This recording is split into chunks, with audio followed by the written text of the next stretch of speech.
අයිබෝවන් සුබම සුබ දවසක් ප්‍රාර්ථනා කරනවා වෙනදා වගේම සුබයි FM එක අද එකතු වෙනවා ඔබ.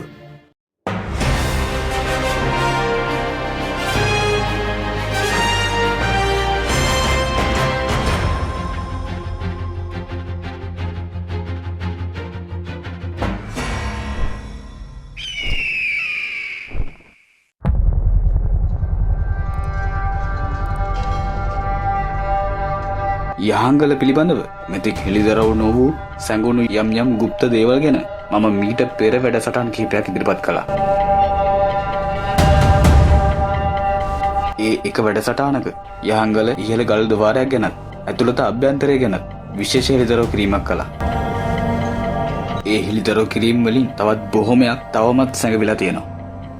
අද වෙනකොට කවුරු කොහොම යහංගලට ආවා ගියත් ඒ අය දන්නේ යහංගල ගැන බොහොම පොඩි කතාවක් විතරයි. සමහර විට ඒ වෙනකන් කිසි කෙනෙක් යහංගල ගැන විශේෂ ගවේෂණයක් තොරතුරක් මෙතෙක්කල් දීර්ඝ විදිහට කිසි දෙයක් හෙළිදරව් කිරීමක් නැති නිසා වෙන්නේ නැති. ඒ අතරේ සැඟවුණු ගොඩක් දේවල් දැනගෙන හෙළිදරව් කරගන්න බැරුව ඉන්න අයත් මේ කරුණු නොදන්න අයත් බොහොමයක් මේ සමාජයේ ඉන්නවා. යහංගල කියන්නේ රාවණ ඉතිහාසයට උරුමකම් කියන ගුප්ත දේවල් රාශියක් සැඟවුණු තැනක්. අද වෙනකොට යහංගල ඉහළම කොටසේ තියෙන්නේ ගස්ගල් වලින් පිරුණු අඩි 6ක් 7ක් උසට වැවුණු මාන පඳුරු විතරයි කියලා දකින හැමෝටම පේනවා. නමුත් දකින හැමෝටම ඒ කැලයක් විතරක් වෙලා පෙනෙනකොට අදින් වසර 5000කට කලින් යහංගල ඉහළතම කොටස හරිය අපූර්ව තැනක්. සෙන්පතිවරුන් මුරකවන් පිරිස් සිටපු අක්කර ගණනාවක සුවිශේෂී ස්ථානයක් සහිත කොටසක්.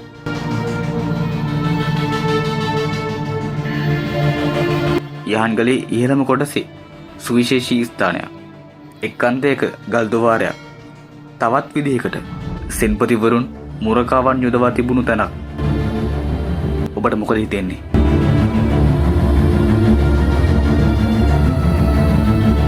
අද යහංගල යන නම භාවිත වුණාට ඉස්සර යහන් ගබඩාව ආයුධ ගබඩාව ලෙස හැඳින්වුණා. ඒ කොහොම වුණත් රාවණ ඉතිහාසයට සම්බන්ධයි. රාවණ රජුගේ අනුදැනුමක් නොමැතිව එහි එක් කාර්යයන්ට එක් පිරිස් පත් නොකරයි කියලා ඔබ හිතනවද? අද වෙනකොට නිසුල්මනේ ගුප්ත විදියට තිබුණාට වසර 5000කට කලින් විශේෂිත පිරිස් රැක හිටපු රාවණ රජු නිතරම ආව ගිය හරි අපූර්ව තැනක්.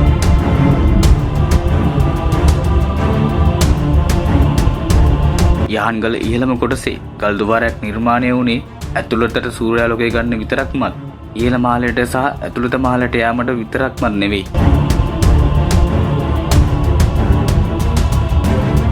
ඉහළ මාලයට හරි පහළ ඇතුළත මාලයට හරි යන්න අවශ්‍යම නම් පහළින් විතරක් ద్వාරය නිර්මාණය කරන්න තිබුණා. එහෙනම් මොකටද ඉහළම මාලයට ద్వාරයක්? තවත් විදිහකට සූර්යාලෝකයක ద్వාරයෙන් ගත්තට ආලෝකය සූර්යයාගෙන් ගන්නම අවශ්‍යතාවයක් නැහැ. මොකද ඒ වෙනකොටත් ඇතුළතට ආලෝකය ගන්න ඕන තරම් තාක්ෂණය දිනුවක් තිබුණා.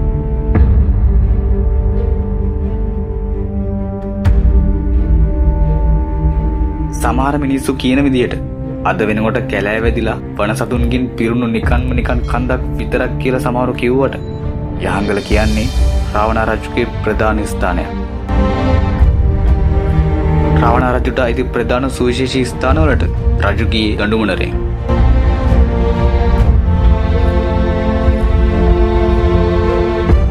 යහංගල ඉහළතම මාලටත් ඉහළින් අද කැලෑ වැදිලා තියෙන කොටසේ දඬුමුණරේ නැවතීමට නිර්මාණය කරපු ස්ථානයත් ගුවන්පතේකුත් ඉහළම කොටසේ ඉඳන් පහළට බැසීමට නිර්මාණය කරපු අපූර්ව ගල් පඩිපෙළකුත් තවමත් තියෙනවා.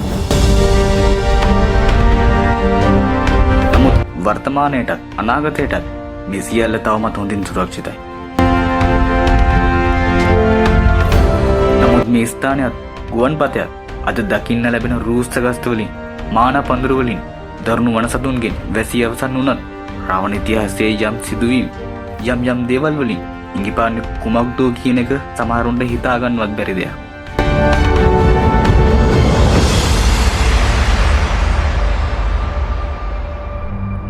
ඒ වගේම තවත් සුවිශේෂී කාරණයක් වෙන්නේ වර්තමානය වෙනකොටත් විශේෂ පොහොය දිනවලට තවත් ප්‍රදේශයක ප්‍රධාන ස්ථානයකින් සුවිශේෂී එක් පුද්ගලයෙක් යහන්ගල ස්ථාන කිහිපයකට පැමිණ සිදුවිය යුතු දේ සිදු කර නැවතත් ඔහු ආපසු යනු ලබනවා.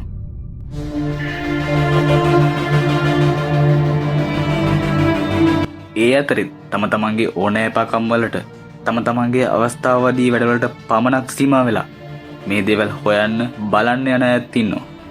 ඒ වූ අයට අවසානයේ දුනේ මොකක්ද කියලාවත් හිතාගන්න බැරි තරමට ඔවුන් දවසක අසරණ වෙනවා.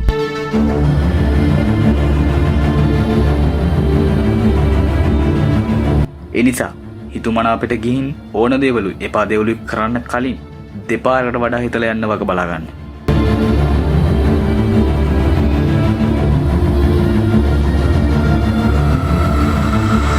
මේ ඉදිරිපත් කරපු හැම දෙයක්ම සමහරුන්ට හිතලුවක් වුණත් රාවණ ඉතිහාසය ගැන ටික ටික හෙළි වෙනකොට රිදෙන සමහරුන්ට කීයේ පළියට දකින්න බැරි බවත් කලබලකාරී මිනිස්සුන්ට අවස්ථාවාදී මිනිස්සුන්ට කීයේ පළියට දකින්න ලැබෙන්නේ ඉහළ ద్వාරයේ විතරක් බවත් අමතක කරන්න එපා.